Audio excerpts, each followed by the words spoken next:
The serpent was more cunning than any beast of the field which the Lord God had made. And he said to the woman, Has God indeed said, You shall not eat of every tree of the garden? We may eat the fruit of the trees of the garden, but of the fruit of the tree which is in the midst of the garden, God has said, You shall not eat it, nor shall you touch it, lest you die.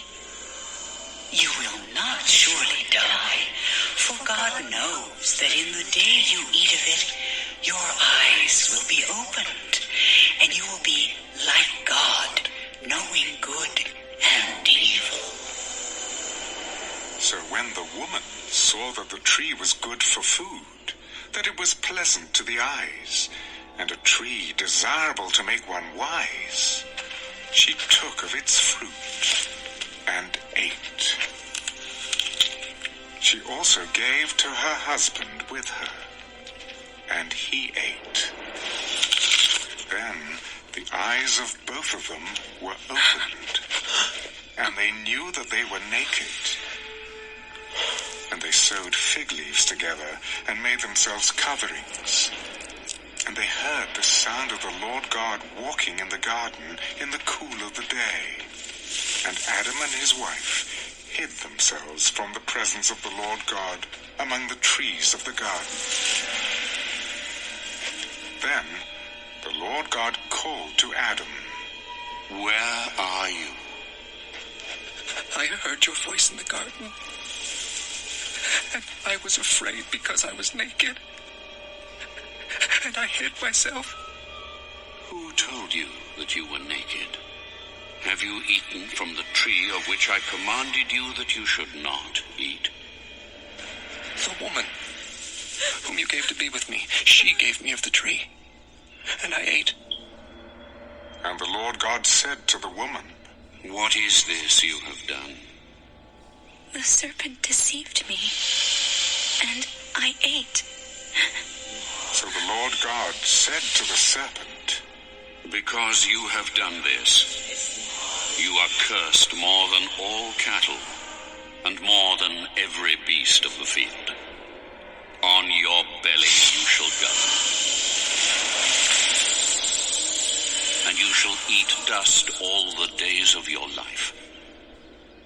And I will put enmity between you and the woman, and between your seed and her seed. He shall bruise your head, and you shall bruise his heel. To the woman he said, I will greatly multiply your sorrow and your conception. In pain you shall bring forth children. Your desire shall be for your husband, and he shall rule over you. Then to Adam he said, Because you have heeded the voice of your wife, and have eaten from the tree of which I commanded you, saying, You shall not eat of it. Cursed is the ground for your sake.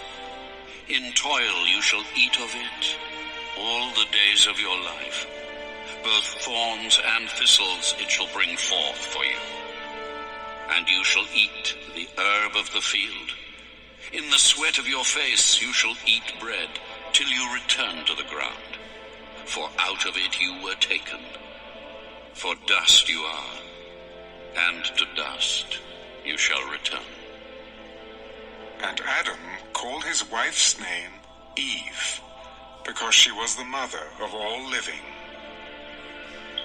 Also for Adam and his wife, the Lord God made tunics of skin and clothed them. Then the Lord God said, Behold, the man has become like one of us, to know good and evil.